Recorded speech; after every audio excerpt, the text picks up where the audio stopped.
안녕하세요. 오늘은 유도부사를 활용해서 의문사가 있는 의문문 패턴 알아볼 거고요. 오늘 알아볼 패턴, 이 스프 안에 얼마나 많은 조각의 닭고기가 있었나요? 자, 포인트 두 개가 들어오죠. 얼마나 많은 조각의 닭고기, 그 다음에 있었나요? 입니다. 티치 포인트 첫 번째부터, 자, 유도부사를 활용해서 있었나요? 패턴을 만들 건데요. 이건 뒤집으면 돼요. 이게 다예요. 뒤집으면 돼. 자, 있다부터 복습을 해보면, 있다, there is, there are, 있었다, there was, there were, 그 다음 있을 거다, there will be가 되는데, 뒤집으면 돼요. 자, 어떤 부분 뒤집으면 되느냐? there was라고 하면 있었다가 되는데, 이걸 뒤집으면 was there 이렇게 되는 거죠. 이게 다예요. 그러면 있었나요가 됩니다. 자, 비동사는 조동사랑 생긴 게 비슷합니다. 부정문하고 의문문 만들 때는 생긴 게 패턴이 똑같아요. 그 다음에 티칭 포인트 두 번째, 얼마나 많은입니다.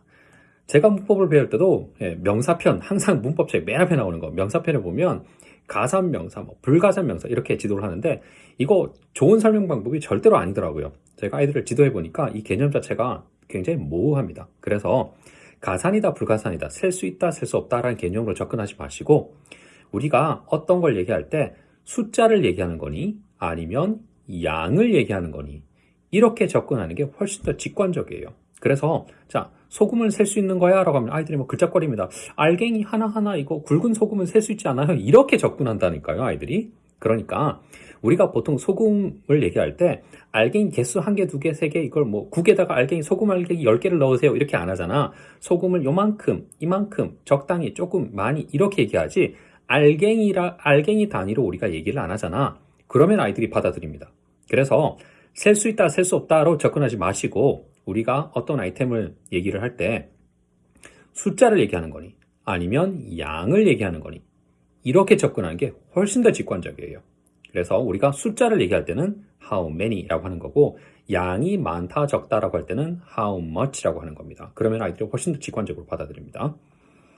자, 그리고 조각이라고 했으니까 조각은 한 조각, 두 조각 셀 수 있는 거죠. 숫자를 얘기할 수 있으니까 how many pieces of chicken 닭고기가 있는데 그걸 조각 낸 게 몇 조각이니? 이렇게 하면 될 거죠. 자, 영어 문장을 곧이곧대로 해석을 하면 얼마나 많은 조각의 닭고기가 되겠지만 이건 굉장히 어색한 표현이고요. 대신 이렇게 해야 영어 어순이 눈에 들어온다는 거죠. 머리에 들어온다는 겁니다. 일단은 이렇게 연습을 하고요. 이 표현이 익숙해지고 나면 나중에 닭고기 몇 조각으로 가면 됩니다. 그런데 처음부터 닭고기 몇 조각이라면 how much 이게 떠오르지가 않은 how many pieces 이게 떠오르지가 않으니까 좀 어색하지만 얼마나 많은 조각의 닭고기 이렇게 가는 거죠. 자, 티칭 포인트 세 번째는 전치사 on이고요. on의 핵심적인 느낌은 붙어 있다라는 거예요. 어떻게? 뭐 피부가 됐든 뭐 이마가 됐든 어디든 붙어 있으면 on입니다. 그런데 우리말은 맥락을 중요하게 생각하는 언어다 보니까 자, on the table 그러면 책상에 붙어 있다는 말을 하지 않고 책상 위라고 하는 거죠. 왜냐하면 책상의 윗면을 보통 우리가 사용하는 거니까. 그런데 전치사 on을 위에라고 우리가 지도를 해버리면 on the wall 그러면 벽 위에 이렇게 되는 거고 뭐 on the ceiling 천장 위에 이렇게 된단 말이에요. 그죠? 그래서 그런 오해를 막기 위해서 on은 붙어 있다는 뜻이야. 그래서 책상에 붙어 있으면 우리가 책상 위에라고 하는 거고 어디에 이렇게 하는 거야 라고 접근하는 게 바람직합니다. 자, 이렇게 해서 티칭 포인트 세 번째까지 끝났고요. 다음 시간에 핑퐁 해야 되니까 핑퐁할 때 필요한 단어들 한번 해보죠.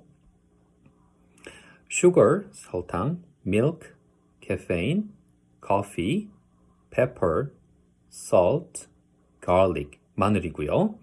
meat, flour, 여기는 꽃, flower하고 발음이 똑같아요. 밀가루, flour, 꽃 할 때도 flour, butter, cheese, whipping cream, bread, pear, mango, basket, chicken, pork, shrimp. 요 단어들 미리 좀 학습을 시켜주시고요. 다음 시간에 핑퐁에 또 찾아뵐게요. 안녕.